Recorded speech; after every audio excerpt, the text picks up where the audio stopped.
Have you ever seen a room so full of people that it made one person look completely alone? The ballroom of the Whitmore Foundation Gala glowed beneath three massive crystal chandeliers, each one scattering warm light across polished marble floors and tables dressed in white linen. More than 500 guests filled the historic Manhattan venue. CEOs, investors, politicians, media personalities. Their laughter drifted through the air alongside the soft notes of a live orchestra playing near the grand staircase. Champagne glasses clinked. Cameras flashed. Conversations flowed as effortlessly as the expensive wine being poured throughout the evening. From a distance, it looked like a perfect night, but perfection has a way of hiding loneliness. Near the center of the ballroom stood Charlotte Whitmore. At 38 years old, she had become one of the most recognizable businesswomen in America. Financial magazines called her brilliant. News anchors called her powerful. Industry leaders called her unstoppable. Tonight, her name alone had drawn half the room. Yet an invisible circle surrounded her. It wasn't large, maybe 10 feet, but nobody crossed it. People smiled when she looked their way. They nodded respectfully. Some even raised their glasses in greeting. Then they moved on. Nobody lingered. Nobody approached. Nobody asked her to dance. Charlotte stood with one hand resting lightly against the stem of her glass.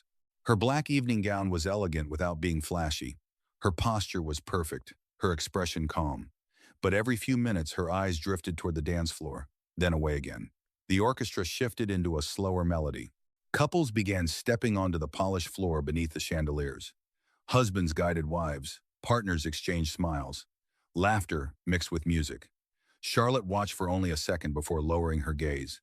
It happened so quickly, most people would have missed it. But loneliness often lives inside the smallest movements.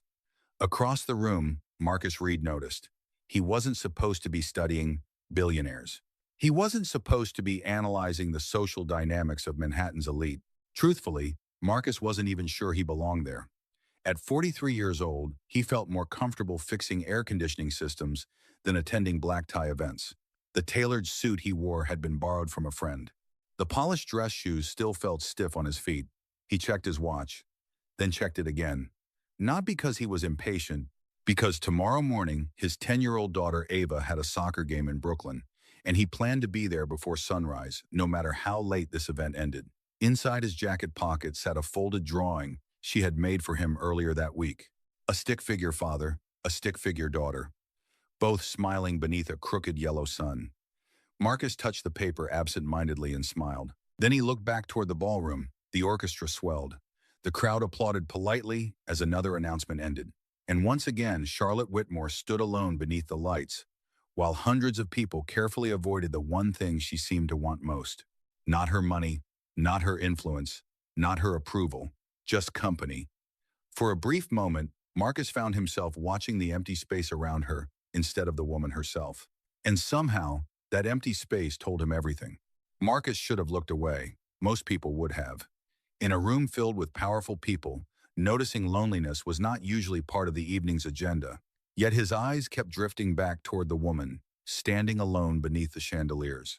Around him, conversations continued. A hedge fund manager laughed too loudly at a joke that was not particularly funny. A television host posed for photographs near a staircase, wrapped in white roses. Waiters moved through the crowd carrying silver trays filled with sparkling water and champagne. The ballroom remained alive with motion, but the empty space around Charlotte remained untouched. Marcus glanced at his watch again. 10:23. If he left within the next hour, he could still get home, sleep a few hours, and make breakfast before Ava's soccer game. That had been the plan all evening. Attend the gala, shake a few hands, thank the community foundation for the invitation, then quietly disappear. He preferred ordinary places anyway. School gyms, neighborhood parks, Saturday morning diners where the waitress knew your name, places where nobody cared how much money you had. His fingers brushed the folded drawing inside his pocket once more. Ava had drawn herself wearing a soccer uniform, 3 sizes too big. He smiled. Earlier that week, she had taped the picture to the refrigerator and announced that every good dad needed a lucky charm. Marcus had laughed and slipped it into his jacket instead. Across the ballroom, the orchestra transitioned into another slow piece. The violinist drew out a long, elegant note that floated through the room like a sigh. Couples moved onto the dance floor again. Charlotte watched them for a moment. Then she looked away. Marcus noticed something then. It was not sadness, not exactly. It was familiarity. The expression reminded him of something he had seen years ago after his wife passed away. The first community event he attended alone. Hundreds of people around him, yet somehow he had never felt more isolated. People had spoken to him. They had offered sympathy. They had meant well, but none of them had known what to say after that. So they smiled politely and kept moving, just like everyone here seemed to be doing tonight. A server approached Charlotte with a fresh glass. She thanked him with a small smile. The young man nodded and hurried away almost immediately. Again, nobody stayed. Marcus exhaled slowly. The realization settled quietly inside him. It was not that people disliked her. It was worse. They were intimidated by her. They admired her from a distance, respected her from a distance, feared her from a distance. But distance was still distance. On the dance floor, another song ended.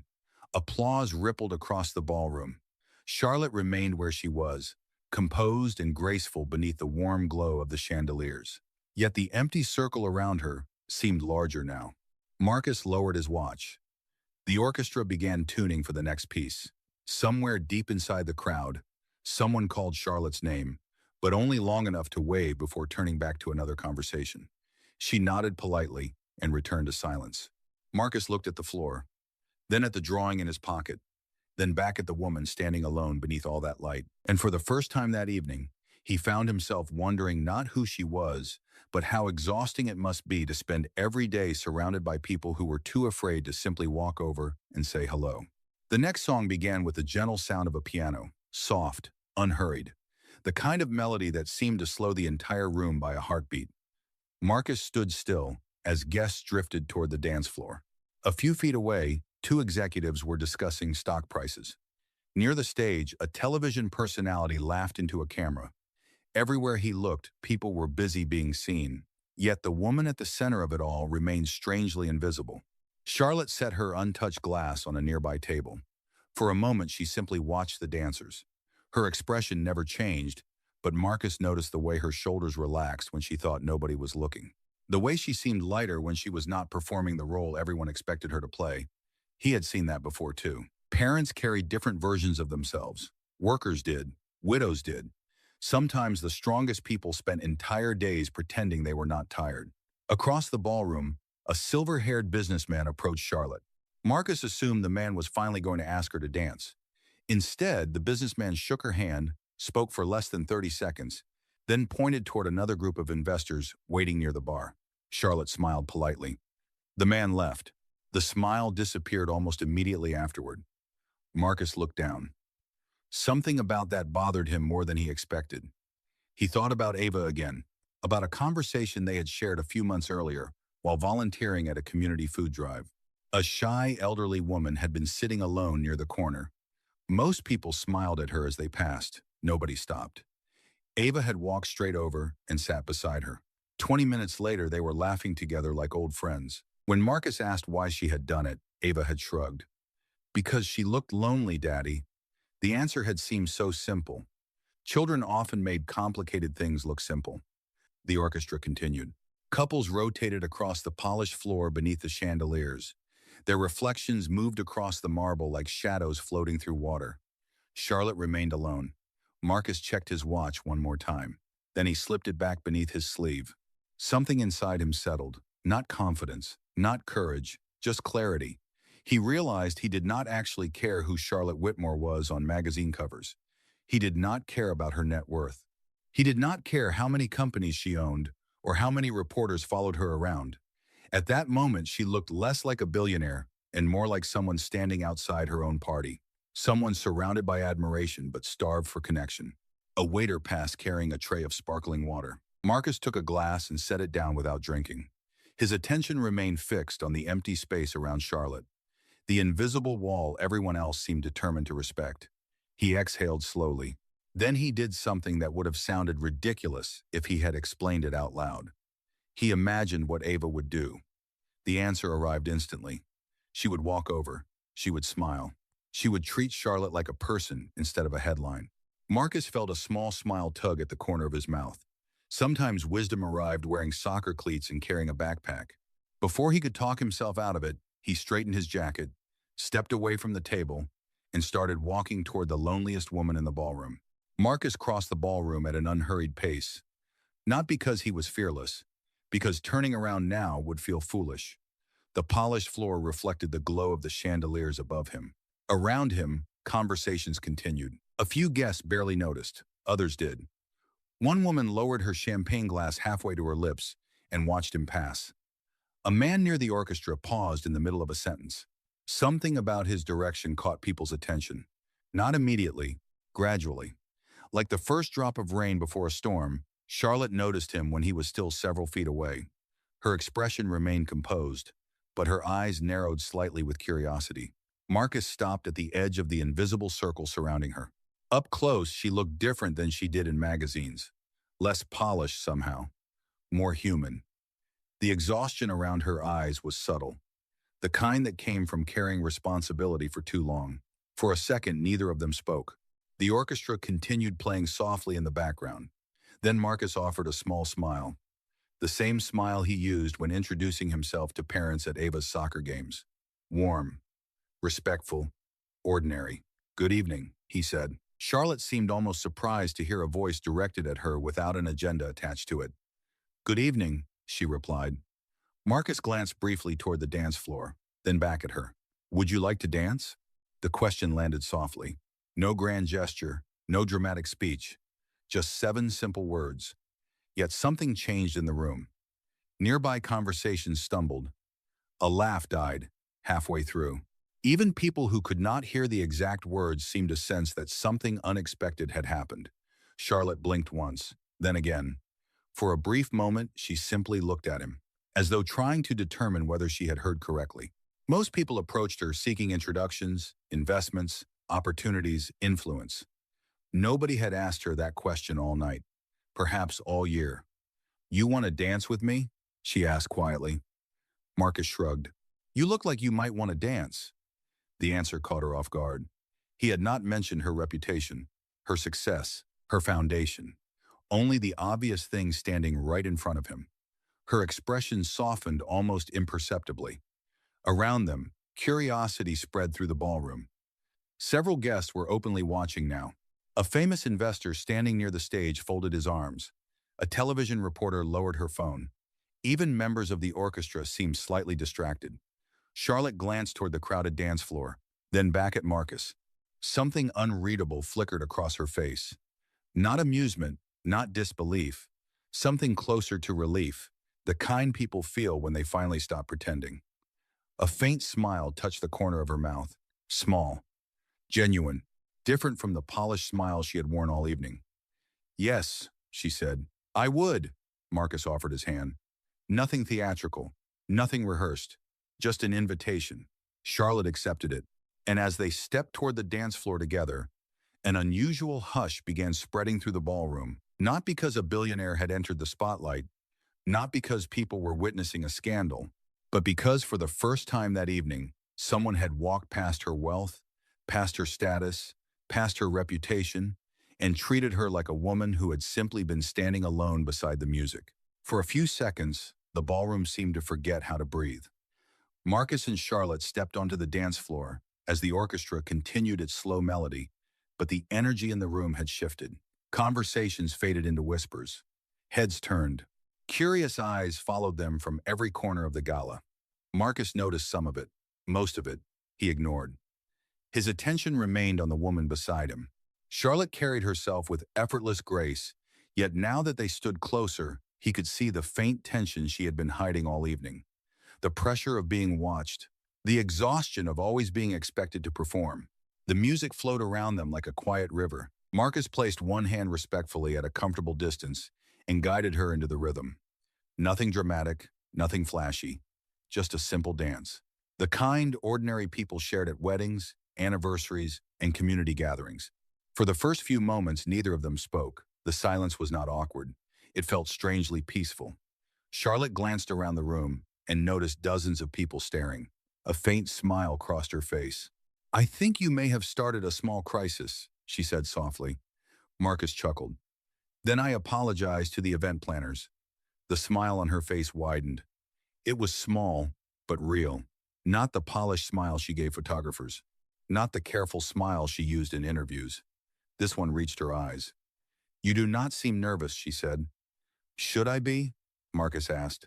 "Most people are." He considered that. "I get nervous when my daughter has a soccer game and forgets her water bottle." "This feels easier," Charlotte laughed quietly. The sound surprised even her. Several nearby guests turned when they heard it. Some looked genuinely stunned. Others appeared confused, as if they had never imagined Charlotte Whitmore laughing at all.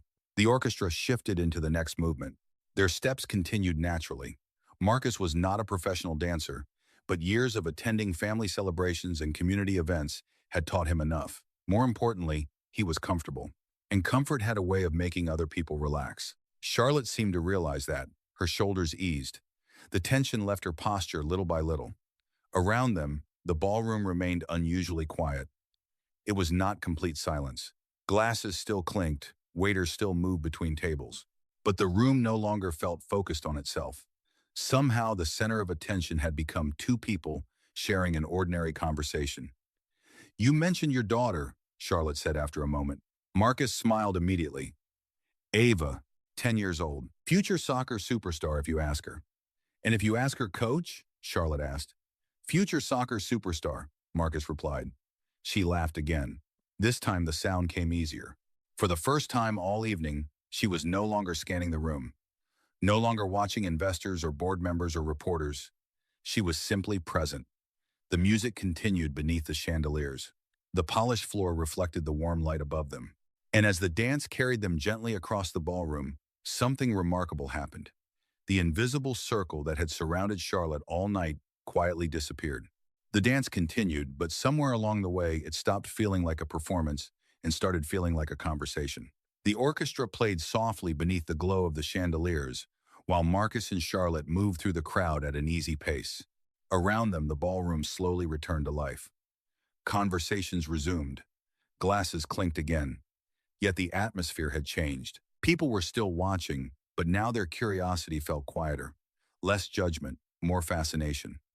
Charlotte glanced toward the musicians. "I used to love events like this," she said. "When I was younger?" Marcus raised an eyebrow. "What changed?" She smiled faintly. "The larger my world became, the smaller it felt." The answer lingered between them. Marcus understood more than she probably realized. Different lives, different circumstances, similar feelings. "Ava says something like that about school sometimes," he replied. Charlotte looked surprised. "Your daughter?" "When everyone expects you to be something, it gets harder to just be yourself." Charlotte looked away for a moment. The orchestra shifted into another melody. "She sounds wise," Marcus laughed softly. "She charges extra for wisdom." That earned another genuine smile. The kind that seemed to arrive before Charlotte had time to hide it. For a few seconds, neither spoke. They simply listened to the music. The silence felt comfortable. Marcus noticed how different she seemed now from the woman standing alone near the edge of the ballroom less than 30 minutes earlier. Her posture had changed. Her eyes looked lighter somehow. Not happy, exactly, but relieved, as though she had finally put down something heavy she had been carrying all evening. "When was the last time you danced?" Charlotte asked. Marcus immediately smiled. "Last Saturday. At another gala? In my living room," Charlotte laughed. "That sounds more interesting." It was. Ava had declared it International Pancake Day. "Is that a real holiday?" "Not according to the government, but according to Ava, very official." Charlotte shook her head, still smiling. Marcus continued. "She made pancakes shaped like soccer balls. Most of them looked like potatoes." Charlotte laughed again, this time openly. Several nearby guests glanced over. She did not seem to notice or care. Then she turned on music and insisted everyone dance before breakfast. Marcus shrugged. "So we danced." Charlotte lowered her eyes briefly. "That sounds nice." The words came out quieter than intended. Marcus heard something underneath them. Not envy, longing. He studied her expression for a second. "What about you?" he asked gently. "When was the last time you danced?" Charlotte took a slow breath. The answer did not arrive immediately. She looked across the ballroom as though searching through years of memories. Honestly, she said, I cannot remember. Marcus did not respond right away. He simply listened, Charlotte continued. Somewhere along the way, everything became meetings, schedules, quarterly reports, interviews, and flights. A faint smile touched her lips. I got very good at building companies. I am not sure I got very good at living, the orchestra played on. The crowd moved around them. Yet for a brief moment, the ballroom seemed to disappear. There was only a father thinking about pancake breakfasts and a woman quietly realizing how long it had been since someone had asked her a question that had nothing to do with business. The song eventually came to an end, but neither Marcus nor Charlotte seemed in a hurry to return to the versions of themselves the evening had demanded. Applause drifted through the ballroom as the orchestra prepared for the next piece. Around them, guests slowly resumed their conversations, though many continued stealing curious glances in their direction. Charlotte noticed it first. A small cluster of executives near the far side of the room were watching openly now. One man in particular seemed unable to hide his disapproval. He was tall, silver-haired, impeccably dressed, and carried the kind of confidence that came from decades of being the most important person in every room he entered.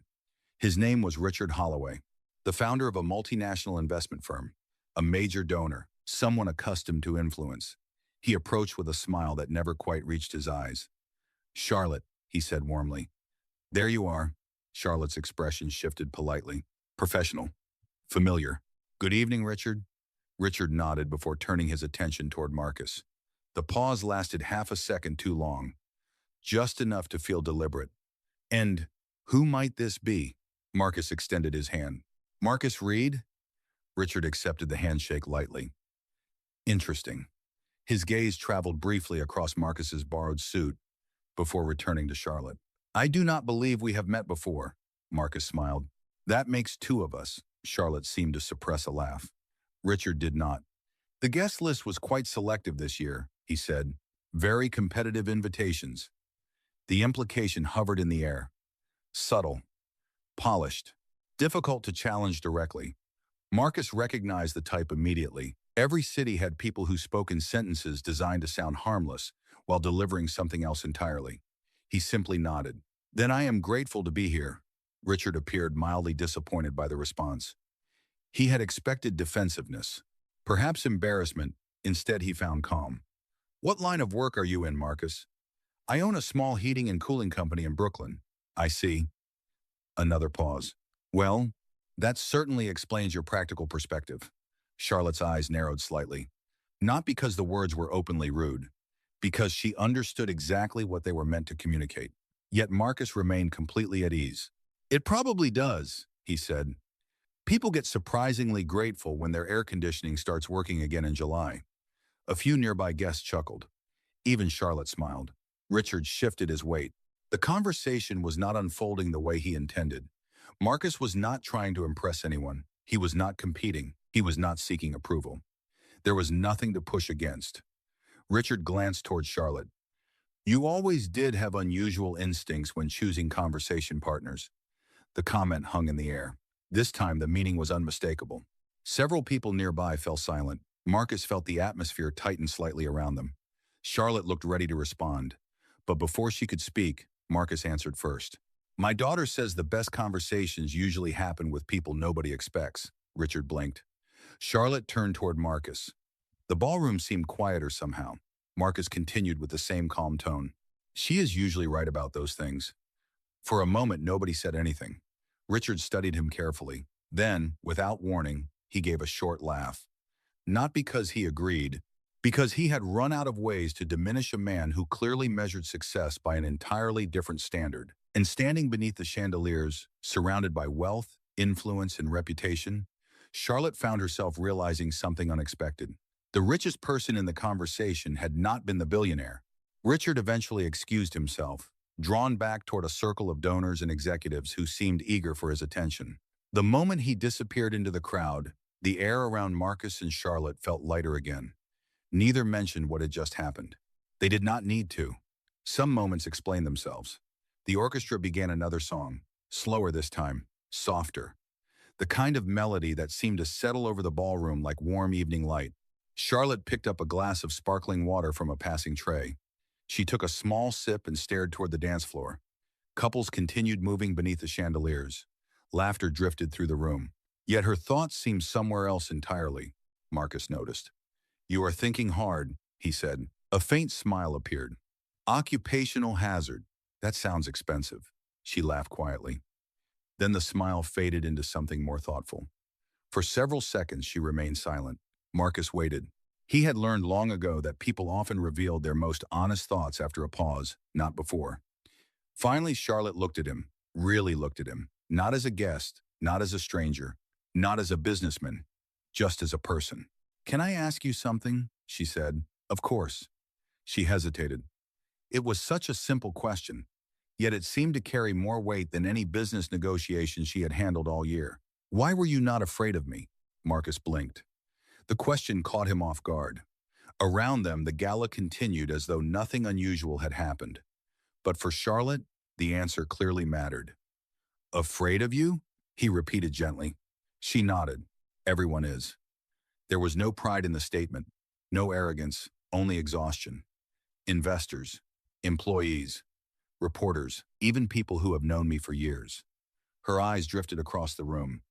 They measure every word, every conversation, every interaction.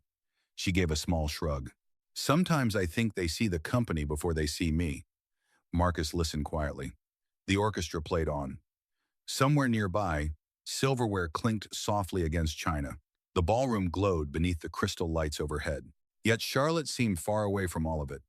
Marcus thought for a moment before answering. Then he smiled. "Because you did not look dangerous." Charlotte looked genuinely surprised. "No?" He shook his head. "You looked lonely." The words settled between them. Simple, honest, unpolished. Charlotte stared at him. For a second, she did not speak. It was as though nobody had ever offered that possibility before. Not powerful, not intimidating, not successful, lonely. Her eyes lowered toward the floor. The reflection of the chandeliers shimmered across the marble beneath them. "That obvious?" she asked quietly. Marcus smiled. "Only if you have felt it before." Charlotte looked up. Something had changed in her expression. The walls were still there. Years do not disappear in a single evening. But a small crack had appeared. Just enough for light to get through. For a long moment neither spoke. They simply stood together amid the noise and elegance of the gala. Then Charlotte gave a soft laugh and shook her head. "You know," she said, "people spend millions of dollars trying to impress me." Marcus raised an eyebrow. "Sounds exhausting." "It is," her smile returned. "And somehow you managed to tell me exactly what I needed to hear without trying at all?" Marcus glanced toward the ballroom and shrugged. "My daughter would probably say that is because I talk less than most people." This time Charlotte laughed without restraint, and for the first time that evening, the sound carried not the weight of a billionaire, but the freedom of someone finally feeling seen. The gala ended just after midnight. One by one, the guests drifted toward waiting cars beneath the bright lights of the Manhattan streets. The orchestra packed away their instruments. Event staff cleared tables. The energy that had filled the ballroom for hours slowly faded into the quiet hum of another New York night. Marcus stood near the entrance, adjusting his jacket as he prepared to leave. Tomorrow would arrive early. Ava's soccer game was waiting. Pancakes would probably be involved. Some things were more important than black tie events. He smiled at the thought. "Leaving already?" Charlotte's voice came from behind him. Marcus turned. She stood a few feet away, no longer surrounded by advisors, donors, or reporters. For the first time all evening, she seemed completely at ease. "I promised my daughter I would be awake before she is," Marcus said. "That sounds serious." "Very. I have a reputation to maintain." Charlotte laughed softly. Then a comfortable silence settled between them. Outside the tall windows, city lights reflected across the glass like scattered stars. For a moment, neither seemed eager to end the conversation. Finally, Charlotte spoke. "Marcus, can I ask you something else?" "Sure." "What are you doing next Saturday?" Marcus narrowed his eyes playfully. "That depends." "On what?" "Whether this question comes with homework." Charlotte smiled. "Maybe." She folded her arms lightly. "There is a community center in Brooklyn that received a grant from my foundation last year.